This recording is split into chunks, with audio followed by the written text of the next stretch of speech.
Bonjour à tous, nous sommes le dimanche 29 janvier. C'est le 4e dimanche du temps ordinaire et c'est un dimanche qui est consacré aux béatitudes. Et c'est merveilleux d'avoir ce mot béatitude, bienheureux, bienheureux. Ça me fait penser tout de suite à la Vierge Marie, que l'on dit bienheureuse, que Élisabeth saluera ainsi, bienheureuse parce que tu as cru. Être dans la béatitude ou dans les béatitudes, c'est d'abord un acte de foi dans la présence du Seigneur qui rend justice, c'est-à-dire qui ajuste notre comportement. Bienheureux les pauvres, bienheureux ceux qui ont faim et soif de justice, bienheureux les doux, bienheureux ceux qui sont persécutés aussi. Il y a quelque chose qui nous met précisément dans cette correspondance à la justice de Dieu. Être juste sur la terre, s'ajuster à la justice de Dieu, dès ici-bas.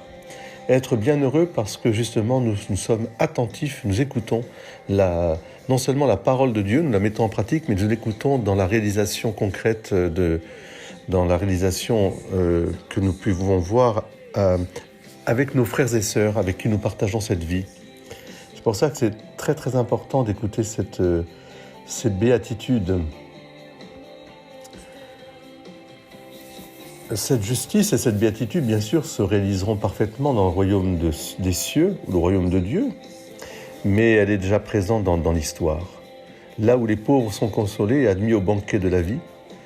Et vous voyez quel dynamisme et quelle mission nous devons avoir dans nos paroisses pour accueillir, pour conduire au banquet de la vie, pour vraiment consoler. L'accueil et la consolation, l'accueil, je dirais, et la compréhension vont de pair. Telle est la tâche que nous, en tant que chrétiens, disciples du Seigneur, nous sommes appelés à accomplir dans une société actuelle qui a besoin que l'on redise ces béatitudes.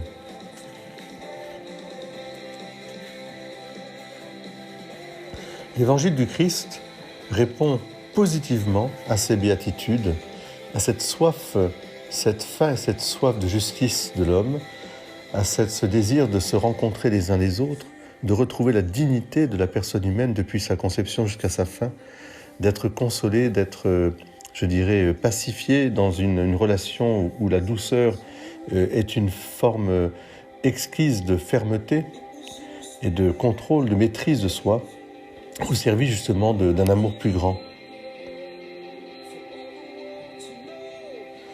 Voilà, je vous souhaite à tous un très très beau dimanche.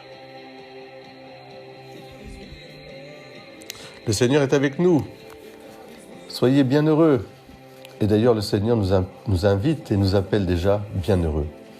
Que la Vierge Marie nous guide sur ce chemin des béatitudes.